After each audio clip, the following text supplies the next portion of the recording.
bienvenue dans cette toute nouvelle vidéo YouTube. Si tu tombes sur cette vidéo, c'est que tu as déjà eu envie d'écrire un livre et que surtout tu l'as déjà sorti ou alors tu es en plein lancement de ton livre et donc tu aimerais justement savoir par quoi passer. Est-ce que c'est par les réseaux sociaux? Est-ce que c'est par d'autres acteurs? Est-ce que tu vas mettre en place une conférence ou d'autres choses? Cette vidéo justement est là pour t'aider à bien avancer dans cette démarche et que je puisse te donner toutes les clés. Pour t'expliquer, moi ça fait 5 ans que je suis dans le domaine de l'écriture, l'édition, la communication d'un livre. On accompagne nos clients au sein de l'agence dans l'écriture, donc de l'idée jusqu'à qu'ils aient sorti leur livre et même après pendant toute la partie promotion. Donc toute la stratégie que je vais te donner là, c'est une stratégie qu'on a déjà appliquée des dizaines et des dizaines de fois avec les clients.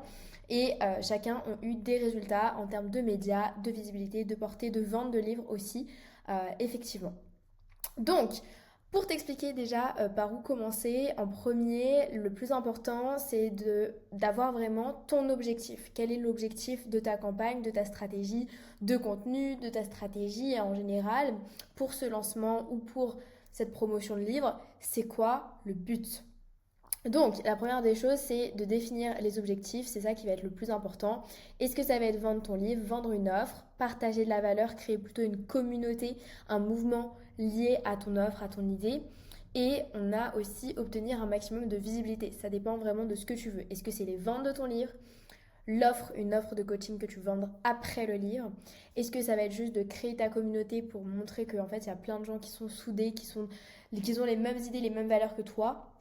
Ou est-ce que c'est juste avoir de la visibilité et que, par exemple, le titre de ton livre rentre dans les esprits ou pas? Donc ça, c'est vraiment le plus important par rapport aux objectifs. Et même si c'est difficile de choisir, il faut que tu puisses te dire, ok, moi, c'est plus ça que ça. Ensuite, il va falloir définir un plan d'action. Donc là, si tu veux lancer ton livre ou faire justement un lancement pour mettre en avant ton livre, il faut que tu saches exactement quand est-ce que tu veux démarrer, quand et donc ensuite comment, donc via les différentes actions que je vais te donner juste après.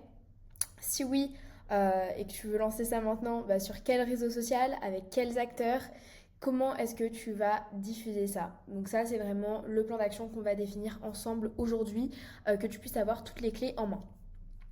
On en vient au point numéro 2, donc identifier et comprendre ton audience. Donc avant de vouloir lancer quoi que ce soit en lien avec les réseaux sociaux ou des actions physiques, que ce soit maintenant la mise en place de ta stratégie ou plus tard, eh bien, c'est hyper important pour toi de savoir quels sont tes lecteurs idéaux. Quelle est la personne qui va transformer sa vie si elle lit ton livre? Comment elle est? Comment est-ce qu'elle parle? Quels sont ses problèmes? Quelles sont ses compétences? Où est-ce qu'elle lit des livres d'habitude? Est-ce qu'elle lit? Est-ce qu'elle ne lit pas d'habitude? Sur quelle plateforme elle se trouve? Enfin, vraiment, qui est-elle, cette personne-là, ce lecteur idéal? Et quels sont aussi les besoins de ton audience actuelle. Si aujourd'hui tu as déjà une communauté, si aujourd'hui tu as déjà un réseau, si tu veux mettre en avant ton livre, le plus pertinent, je dirais, au lieu d'aller chercher un nouveau marché, c'est déjà de comprendre le marché dans lequel tu es et d'aller apporter avec le bon message, la bonne voix, on va dire, ton livre sur un plateau d'argent à cette communauté-là. Donc c'est important de sonder tout ça, de faire un persona, une personne type pour savoir exactement qui est ton lecteur idéal, où est-ce qu'il se trouve et par rapport au marché que tu as actuellement, qu'est-ce que tu peux lui délivrer pour lui apporter de la valeur. Donc là, tu as des petites questions, les points de douleur, les défis, où est-ce qu'il recherche l'information, etc. Que tu puisses déjà mieux comprendre où est-ce que tu vas et à qui est-ce que tu vas t'adresser. Troisième chose importante aussi, c'est de choisir le lieu adapté. Où est-ce que tu veux aller? Alors tu peux aller partout. Moi, ce que je te recommande, c'est vraiment d'être sur un canal ou d'avoir une action, par exemple média mise en place, mais de pas tout faire forcément en même temps, parce que ça prend du temps et c'est pas ton job et tu veux pas te créer un autre job. Donc c'est important de savoir déjà ce qu'il y a et ensuite tu vas pouvoir trancher. Donc, qu'est-ce que tu peux faire déjà? En fait, tu as beaucoup de choses qui peuvent être possibles. Premièrement, les réseaux sociaux, Instagram, LinkedIn, Twitter. Tu peux avoir des blogs aussi, des canaux alternatifs comme des newsletters, des podcasts. Je pense aussi aux canaux privés que tu peux avoir par exemple sur WhatsApp ou Telegram. Tu vas avoir aussi tout ce qui va être physique, donc les conférences, les ateliers, les séances de dédicaces, les librairies. ça peut être évidemment les médias. Où est-ce que tu veux communiquer, où est-ce que tu veux avoir de la visibilité, c'est très important de le savoir et de tabler dessus. D'ailleurs, je t'invite à mettre pause sur cette vidéo pour prendre des notes par rapport à toi, pour pouvoir mettre en place ta stratégie. Ça ne sert à rien de te donner de la valeur comme ça si derrière tu n'appliques rien. Donc n'hésite pas à mettre vraiment pause sur la vidéo pour noter. Quatrième chose, ce qui est important, c'est de passer à l'action. Donc, tu as plusieurs choses de possibles une fois que tu as défini un petit peu les plateformes, les lieux où tu vas communiquer. Et on commence tout d'abord avec la création de contenu. Donc, moi, ce que je recommande toujours pour avoir une bonne stratégie de promotion, c'est d'avoir un canal où tu vas être actif. Donc, ça peut être par exemple Instagram. Et les autres canaux, tu vas être présent. C'est-à-dire sur TikTok, LinkedIn, WhatsApp, YouTube, tu vas être présent, c'est-à-dire que tu as un compte, que ton nom est mis en avant, que tu as 1, 2, 3 posts, 1, 2, 3 vidéos, une biographie, un lien avec ton livre ou ton offre dans la description. Et c'est tout. Tu es présent, tu es là-bas, mais tu vas pas poster tous les jours ou toutes les semaines là-bas. Tu vas poster une fois par trimestre, par exemple. Et c'est ça qui va te permettre vraiment de growth, de faire en sorte d'accélérer les choses de ton côté. C'est d'être vraiment actif et de mettre tous tes efforts sur une plateforme. Tant que tu ne peux pas déléguer de toute manière. Ensuite, par rapport aux actions, je te conseille aussi, surtout, au-delà d'avoir un canal sur lequel tu vas parler, discuter, c'est de récolter un maximum d'avis. Et pour ça, il va falloir parler directement à tes lecteurs. Ça peut être par le biais de sondages, ça peut être par le biais de vraiment juste de parler aux gens, de demander des feedbacks aux personnes qui ont acheté, d'avoir une liste mail, de lui demander, enfin peu importe, mais il faut absolument que tu récoltes des avis pour faire en sorte que la promotion s'améliore de jour en jour, qui a un effet boule de neige. Et je vais t'expliquer l'effet boule de neige juste après. Tu as aussi les relations publiques, donc tout ce qui va être les médias, les interviews donc en télé, radio, journaux, articles web, tout ça, qui peuvent être très importantes et pertinentes dans la stratégie que tu vas avoir. Donc ça peut être payant ou ça peut ne pas l'être, ça dépend comment est-ce que tu fais les choses, mais par exemple des podcasts ou des partenariats, du réseau, tu peux avoir facilement des encarts sur un site web ou quoi, mais ça va falloir le développer. Et donc pour ça, eh ben, il faut faire un listing de médias, un listing de podcasts et développer ton réseau, parce que les relations publiques, eh bien évidemment dedans tu entends le mot relation, donc même si tu peux payer pour passer dans quoi que ce soit aujourd'hui, eh bien les relations publiques restent du relationnel, donc il va falloir te créer un réseau pour aller passer dans des podcasts, etc. Et c'est ça qui va t'aider le plus.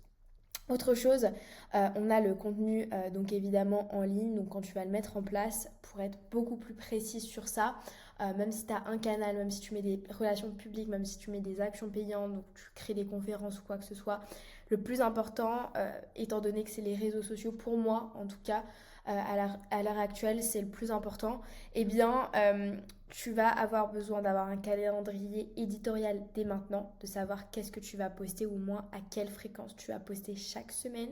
Tu vas pouvoir poster des vidéos, des publications, mettre en avant ton livre, ça c'est très important, avoir une page de vente avec ton livre, mais aussi aller contacter des influenceurs et avoir l'état d'esprit d'un créateur de contenu. C'est quoi l'état d'esprit d'un créateur de contenu? C'est l'état d'esprit d'une personne pour qui c'est son métier. Pour qui c'est son métier de créer du contenu 7 jours sur 7, de 8h à 17h chaque jour. Et si t'as pas cette mentalité-là, ça va être très compliqué pour toi de te développer sur les réseaux sociaux. Alors je sais que tu as d'autres choses à faire, évidemment, mais tu dois avoir cette mentalité-là de suivre la création de contenu comme si c'était un travail. Donc très important. Et donc on en arrive à notre effet boule de neige du 80-20. Donc 20% des actions, on va dire, 20% d'actions vont apporter 80% des résultats. C'est-à-dire que si aujourd'hui tu as une stratégie et qu'on va mesurer l'output, donc les résultats que cette stratégie va t'apporter, bah c'est important d'avoir des check-ups à chaque niveau. La première chose qu'il peut y avoir, c'est évidemment les avis que tu vas obtenir. Donc moi, je te recommande d'aller vers 5-10 avis clients sur ton livre. 90 contenus liés au livre, ça c'est un challenge, mais il faut le faire. Il faut créer 90 contenus liés à ton livre. Donc ça peut être des vidéos, des posts, ça va être des choses comme ça. Et pour mesurer le succès d'un livre, c'est hyper important d'aller chercher ces contenus-là. Donc au moins 30, 60, puis 90, il faut que tu postes. Ensuite, tu vas avoir tes 100 premières ventes liées à ton entourage, à ton réseau, évidemment, et aussi au réseau de ton réseau, grâce au contenu que tu auras créé, grâce aux personnes que tu auras pu rencontrer, grâce aux personnes qui t'auront vu en conférence. Tu vas avoir aussi des médias très rapidement. Si on va dire que tu capitalises sur ton réseau, tu vas avoir facilement des interviews. Et une fois que tu as des interviews, bah en fait, les interviews et ta légitimité vont t'amener à en avoir d'autres encore. Et tu peux aussi avoir des conférences. Pour les conférences, pareil, j'en ai pas plus parlé que ça. Mais pareil que les médias, il va falloir lister les endroits où tu peux faire des conférences, contacter les personnes, proposer justement ton aide, ta conférence gratuite au départ et ensuite te faire rémunérer pour. Mais ça commence comme ça au départ. C'est du réseau, du relationnel.